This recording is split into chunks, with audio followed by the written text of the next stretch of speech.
come out to in the entire world. Live at Red Rocks, this place is obviously epic on a myriad of levels. We in Colorado, baby. We in Denver. We come to Denver and make genuine connections, new partners, new agents, new managers, excellent representation, and people you can work with for the rest of your career. I think it's so important for creators to get together because that's the future of our business. And this community really proves that we're stronger together. Welcome to the Chinwag podcast. Well, it's always because an audience is nice. They feed you. The energy is nice. They have a back and forth with people. Then people got up and were telling us really interesting things about themselves, and it's great. Everything good that has ever happened in my entire career has somehow, in one way, shape, or another, come from SeriesFest. Do it again, okay? It's take two. Listen, let's do it. Yeah, let's do it right. Richard asked me what's showing tonight.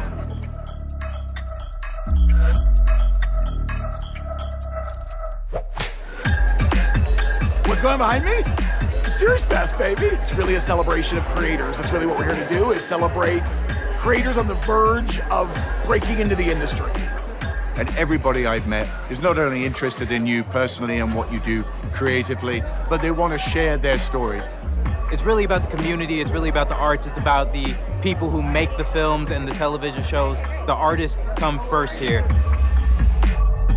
And we're doing a panel today about Hollywood disabilities and how to open up more opportunities around that. It's actually been a great time. I'm excited for the party tonight too. I'm excited for all the parties. All you filmmakers out there, if you have a series that you want to get exposure, SeriesFest is the place to do it. It'll be bigger than the NFL in 3 years. It's like going to the best summer camp you always wished existed when you were a kid. Beautiful day today, sunny and green, so we'll see you in season 10. I am 2 thumbs up for season 10.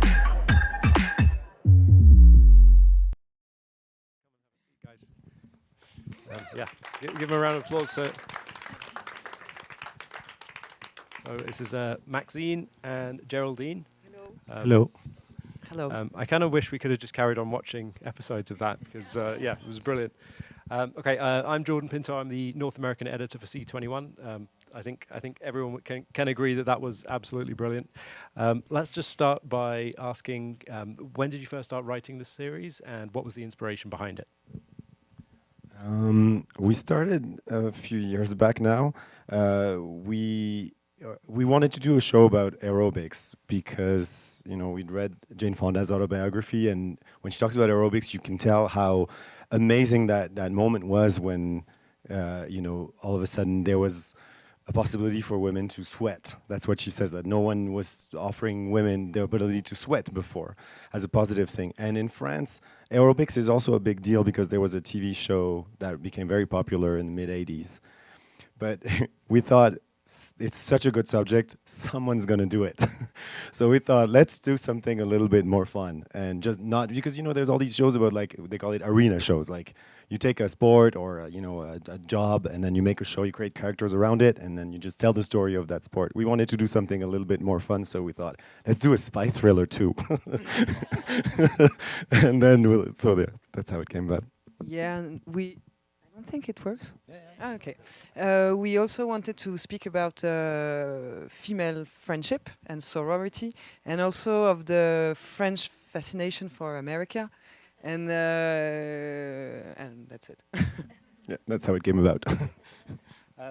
What were some of the themes? Were any of the broader themes in there that you wanted to talk about? So the arrival in the 80s of American massive consumer culture, it's something that we wanted to talk about because if you watch the French movies of the 70s, France was brown. Everything was brown and like dark orange and gray. And I'm a child of the 80s. I'm a bit older than Geraldine. I remember the arrival of all that color from the US and that fascination, and it seemed like something being American was the sole qualifier that you needed to want to buy something. It was because it was so new and so fresh, and it was like mass consumption culture. It was so new. I think today we're a little less naive. We know when we buy a smartphone, we're doomed. But back then we thought it was everything. It was so new and different. So that's one thing we wanted to talk about, like how that was a shock in French culture. We thought it was the possibility of a lot of humor. Yeah, and also the American lifestyle with sports and healthiness, and since in France everyone drinks and smokes, particularly in the 80s, and like this first American dream without it was still a fascination, and then after maybe it was plus contrasté. More contrasted. Yeah, but yeah.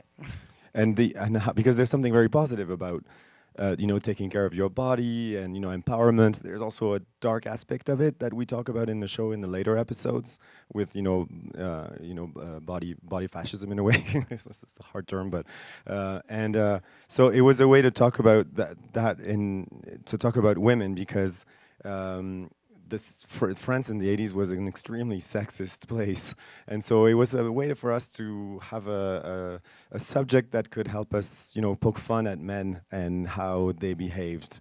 I think, recorded my father saying the worst things for decades, and it's all in my head, and now it's out there. I got my revenge. So yeah, but he liked it anyway.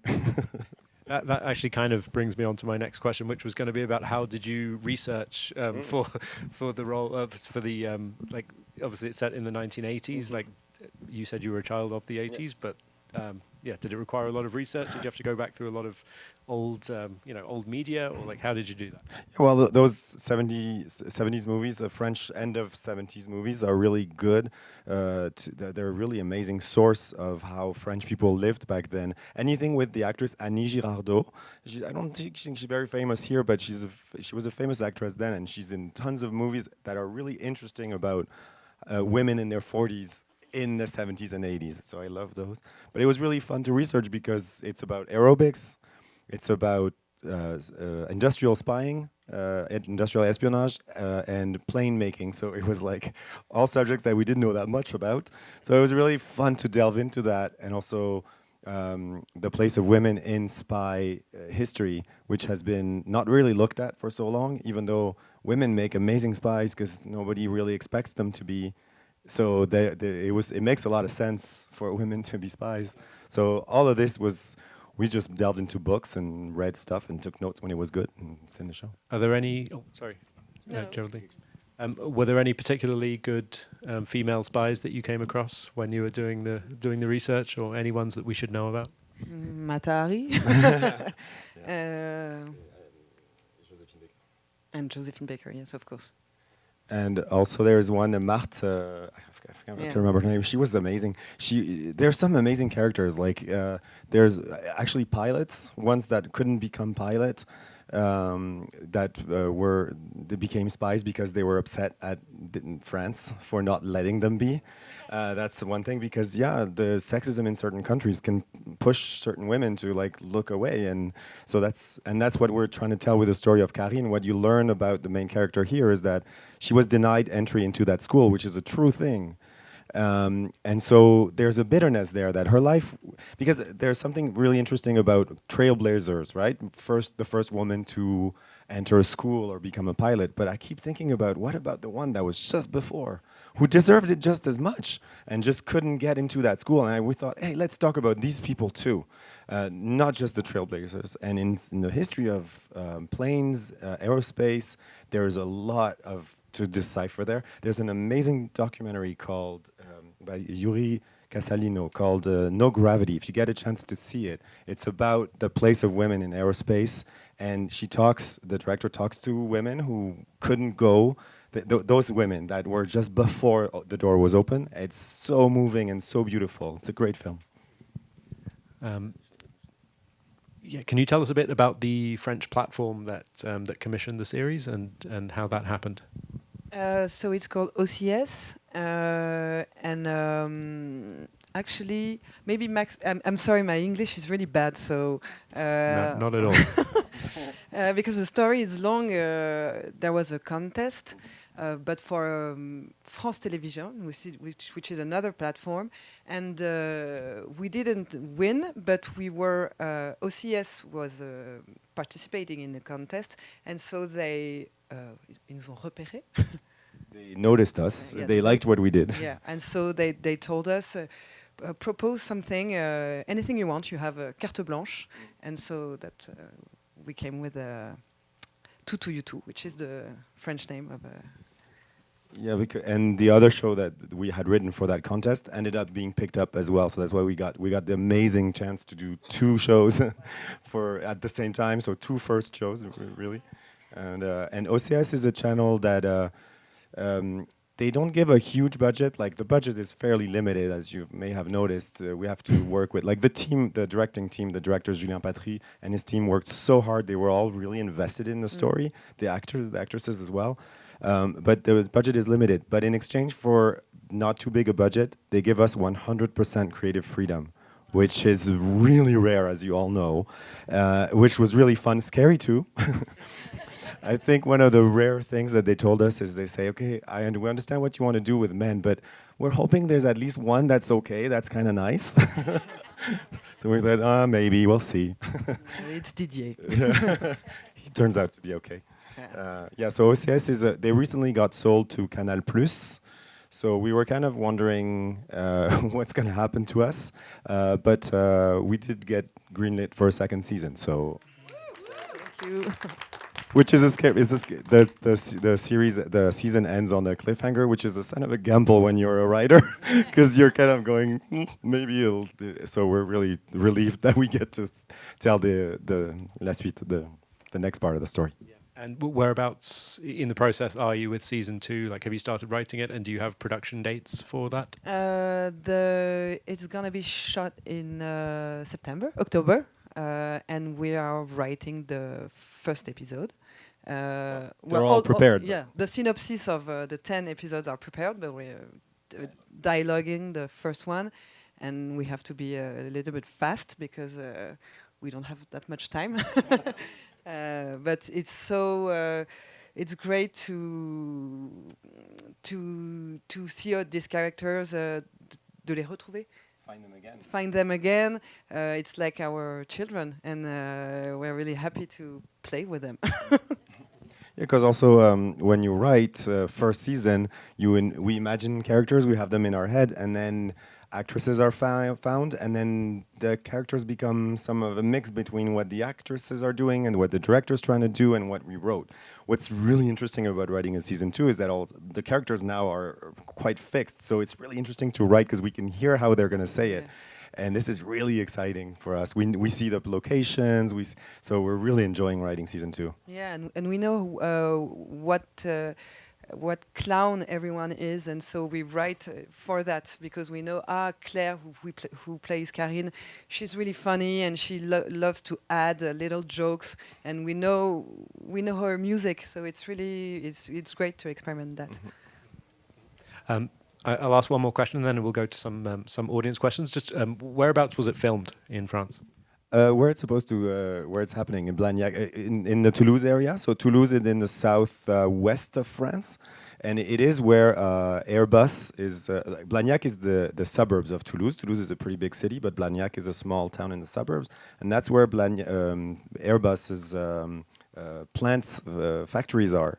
And so that's why we wanted to set it there. I think it's interesting, TV shows that are not just located in a place for no reason. Like, it's always interesting to imagine what does it mean. And I have family members that are there, and it's very interesting there because everybody in the town works for the same company.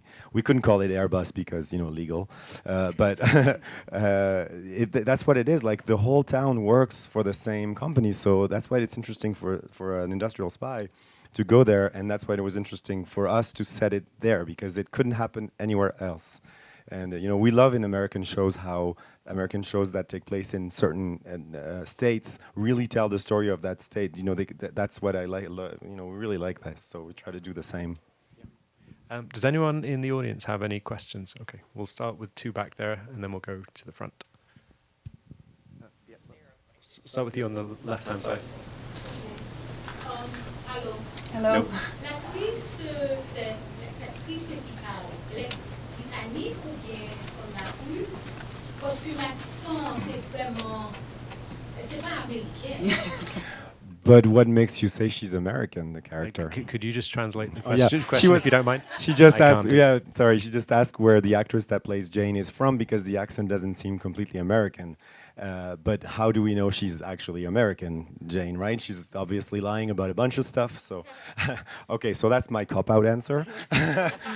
Because it was really hard to find the right actress. She's actually from New Zealand. So there is a bit of a discrepancy in the accent there, but we kind of thought, it makes sense because we don't really know much about her. And also we really wanted to find the right, the greatest actors. There's something physical about what she needs to do. It's really difficult. And Alexia Barlier is really amazing. She's an amazing actress, and we couldn't be like you'll see in the other episodes. Like she has a really dark side that comes up, and that's hard to do. That two-face thing. So yeah, that's how Alexia. And also, yeah, I wanted to say, in American movies, when you got a French character, 75% of the time they're played by someone from Quebec. So we have to deal with this for decades. So I'm sorry, you guys, but you can take a New Zealander playing an American for once. Geraldine, did you want to add anything? No. You're good. Okay. I will take the next question. Again, she definitely sounded like Olivia Newton-John trying to like she learned English in England and then tried to be French. So, one, where is the character really supposed to be from? And two, where can we see the rest of the series? So where the character is from, it's too early to tell you. That's season 2. Yeah, you're not gonna know. So far, we don't. There's a story. There's a big story there. She has a huge backstory, Jane. We go into it slowly. We don't want to reveal too much at a time. So I'm sorry. I'm gonna get in trouble for saying too much. Where you can watch it, I'm not. You asked us just before, and we're not discussion. We're not quite sure. I think it's on Mubi on certain countries. We haven't been really told much about where. We know it's sold well. The show did really well in France in terms of the way they calculate it on platforms is they call it taux de complétion, completion level, is like how many people started it and finished it. And that's more important to them than how many people watched the first one, right? And we did apparently amazing. Like people stayed with us, which this is why we do another one, and I think this is why they sold it pretty well abroad. We weren't quite sure if it was going to be interesting to Americans to see this because there's a main character that's American, but we kind of make fun of her a little bit. So, but you guys seemed interested, so let your cable providers know you're interested and you want the rest. Is Canal Plus selling it? No, the distribution is not Canal Plus. The distribution is France Télévisions. So the OCS is they produced it for France, but distribution can be a separate company. But since Canal Plus bought. No, but the distribution is a separate thing. It's like a separate contract. Okay. Well, this goes a little bit beyond my author's knowledge of the way it works, but no. But you said about an hour ago you texted your producer, didn't you, to find out about American distribution? I asked him, people we want to might know. have an update during the panel. I'm not getting an answer. I don't know what time it is over there. Okay, there was a question there, and then we'll go there. I saw something in the opening credits about Comédie Française. Yeah. Did you use that organization for casting? Actually, is the actor who plays Didier, Carine's husband. He's from the Comédie Française. And part of the credits. Yeah, it's like it's a protocol of Comédie Française. Every actor has to be distinguished from the others. But he acts really well. But does that mean he's currently a part of the company? Or yeah. Used to be Yeah. Very cool. And he plays very serious roles, so he was having a blast on the show because he's used to playing Racine and Molière and Shakespeare and stuff. So he was just having a blast. He was just having a good time. He loves doing comedy. I had a question. This is obviously a very different show than the ones I'm going to reference, but the fact that here in the States we do have a show with a main character set in aerobics class. Yeah, of course. We do have shows about spies living next door. The fact that those shows exist, does that ultimately help you in trying to get American audiences to watch this kind of show, or is that maybe more of a hurdle? I'm curious if that's more helpful to have those sort of comparable shows here in the States or not. Yeah, as I was. Physical. Yeah, when we heard physical was being made, like as I said, when we started thinking about the show, we thought someone's gonna do it. Someone did it. So in a way, we were happy because we thought, okay, we're good. We got something different. We knew we had something original. If we had just gone with a show about how aerobics are great, I'm not throwing shade at physical, but we were quite happy that we had something that was absolutely different from it. But we were a little bit worried that people wouldn't tune in and be interested in what we have to say. In France, I think it has to do with, there's so much content now, and Apple TV Plus wasn't too watched in France. Like not that many people have it.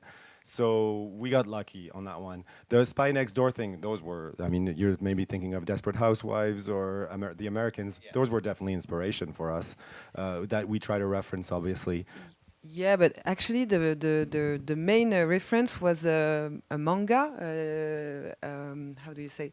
A cartoon, anime called Cat Size, which is the story about 3 women who steal art things and also are spying, and they're all in cat suits. And it's not really intellectual, but it's really it's being turned into a movie now. Yeah. Also, the references to us were shows like there weren't that many French TV shows with a predominantly female cast. Which is surprising, so we were happy to be one of the first. And the Golden Girls is definitely a reference for me, and so that was and all those group of women shows like Girls, Golden Girls, Sex and the City, it's like a genre in itself, right? Like the 4 girls, four friends, and there's so much, and we thought, oh, no one's doing this in France, let's do something with this. So but to answer your question, I'm not sure if it hurts us or if it I don't know. I'm sorry.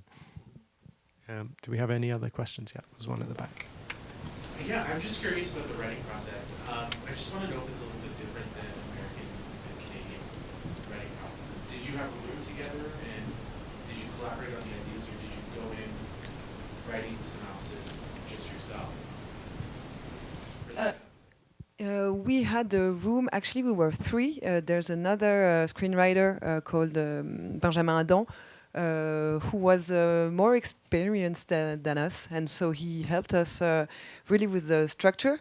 And so we had like this room, and then he wrote the synopsis, and then we did the version dialoguée. Expanded the synopsis into full episodes and dialogues. Yes. But it is different from the Canadian and American system in that it's a lot smaller. Like it's just, we did it all, like, so Benjamin helped us, and then there was just the 2 of us. So it's tiny. It's not really a writer's room as you have it. Some shows in France are done like this. Not those kinds. Those are really more smaller group.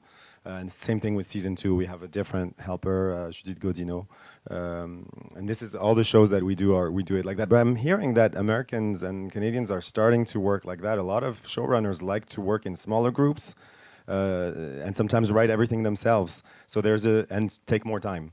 It's also linked to the fact that those writers' rooms were needed because there were usually 24 episodes of shows, and they needed to be like every year. So it was like an industrial process. And now they're doing less episodes, take more time. So that's the difference. And question down at the front. I had 2 questions. Well, first of all, I'd like to hear a little bit, if you don't mind, about your background, both your background when you came to this. Then also, Canal Plus just, I guess, bought or took over Orange or OCS, and will you get more distribution?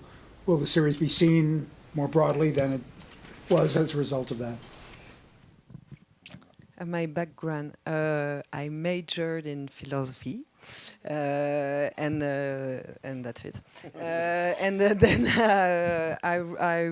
I worked for, I wrote, how do you say, a court-métrage? Short film that I directed, and I was working with Maxime for a TV show. We did like some TV pastille. I'm sorry about my English. We did some online content that ended up being a little viral in France, so that's how we got that chance. Yeah. That's why they kind of gave us a chance. And I worked for different TV shows on my own, and then we had these 2 projects. You worked on Call My Agent, which some people may know. Yeah, but just as a junior, well. Yeah. She worked on Call My Agent, you guys, all right? On the best season too. And that's it. And I'm French, but I studied in Canada. 'Cause my mother's Canadian, so I studied in Toronto in Ryerson University television, and moved back to France after that, and was mostly documentary director, but I was really interested in TV shows forever. So Geraldine and I have a partnership that is like 10, 15 years old now. Actually, we're friends, but now we hate each other.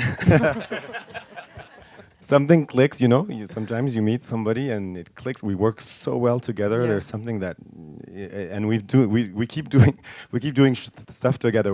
That's not the only thing we want to do, but people keep wanting us to work together, and it always kind of works out. Like, so we're happy to do it. We get along really well. To answer your other question, we're not really in the papers of people who know. Like, it's not an expression in being in the papers. We're not really in the know, so we're not really quite sure what's going to happen with that purchase of OCS by Canal+. We were afraid that OCS would just sort of be wiped out. From what we understand, they're still going to produce original content. They gave us the green light for season 2 after it was bought. Like, once they knew it was being bought. So. We have a contract. We can go to the end. We have the money for producing. It's going to happen for sure. And in terms of distribution, hopefully, but the contract for distribution is a completely different contract. I meant internally. Internally. We're hoping it's going to... Do they still have all the HBO? No, they lost HBO. So, because HBO Max is launching in France, so it's launching later than what they had planned. So originally, OCS is the channel that had all the HBO. So that's why they had a lot of viewers and because that's the only place you could have Sopranos and all of that stuff. So it was also all HBO and us. Yeah, Game of Thrones and to YouTube. Which is one of the reasons why we're really happy about how we did, because apparently they got a lot of people who subscribed to watch House of Dragon, and apparently after watching House of Dragons they watched us and they stayed.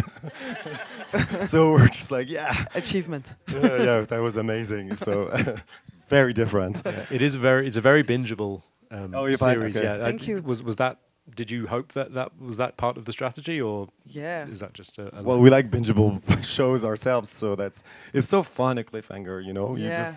It's so fun to do, fun to watch, and it's also we didn't want a show. We want a show that's a comedy, but it's a drama. They call it dramedy, but we also wanted something that doesn't play coy about being like campy a little bit, about being a spy thriller. Like we didn't want to be like ultra realistic about how actual spies do. We have all the research, we know, but we wanted to go a little bit overboard to have fun and have all those cliffhangers and stuff, because that's what we like to watch on TV. Yeah, and we were really understood by the director, Julien Patry. Yeah. And he managed to enhance details, which are, it's funny, it's really camp. Yeah. We really got each other. Yeah. And the music is made by an actual really popular French band, so that helped us a lot too. They're called Feu Chatterton, and they're really, really huge over there. So we're really excited. They really loved the script, and they wanted to do the thing. They got an award for the music. Yeah, the music is great. Yeah, I love the theme tune. They didn't go directly 80s. Like they sort of did a mix. I was unsure about that, because I love like kitsch 80s music, and I would have gone full on, but it grew on me, and I really like it now. We'll go there and then there. So you mentioned in the 80s a fascination with Americans. Does that exist anymore today, or is it completely gone? No, now it's just the Chinese now. No, no one cares. It still exists. Yeah, of course. Yeah, France love America, and fascination is still there. Yeah. There's a bond. There's such a bond, and I think forever. And culturally, there's something that is so close. And the French, they have this love-hate relationship, and that the French are so upset when something goes wrong in the States, because they love that country so much.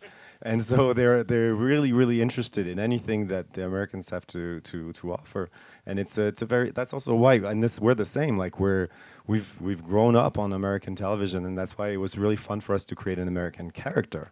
And to have that, you know, the same way those characters came into our lives, like Jane comes into the lives of these women, the way American characters came into our lives when we were watching TV as kids, and changing our lives in a way, you know. And to answer your question today, yeah, I think it's still very, very strong. There's also like where there's a sort of difference is now young French audiences are really into Japanese culture. Because in the 80s, there were a lot of Japanime cartoons, tons. So we all grew up also on a lot of Japanese animation and video games. And so now there's also like, there's a bit of both. Like the US and Japan are the two major influences of the French audiences. And we had that question. I think that might have to be the 5. Okay.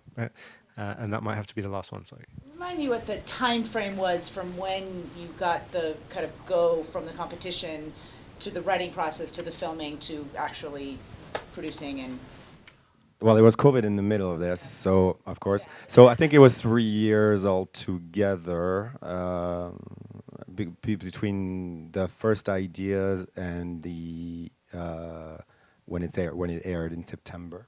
I have a total amnesia about the. It takes so long because there's like long bits of nothing, right? Yeah. Where you know you're waiting for an answer, but I would say 2 years and a half, something like that. It was a fairly short process for a TV show, and the COVID thing ended up working in our favor because that was when we were working with Benjamin Adon, the other writer.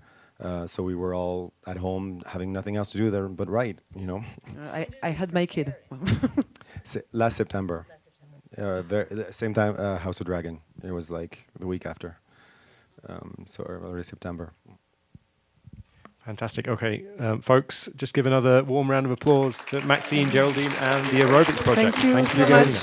Thank you so much for coming. It's a big deal for us to show this to an American audience, as you can imagine. So we're really moved by the fact that you showed up and you reacted to the show and all your questions. Thank you so much. This is amazing. Thank you so much. Great. Thank you.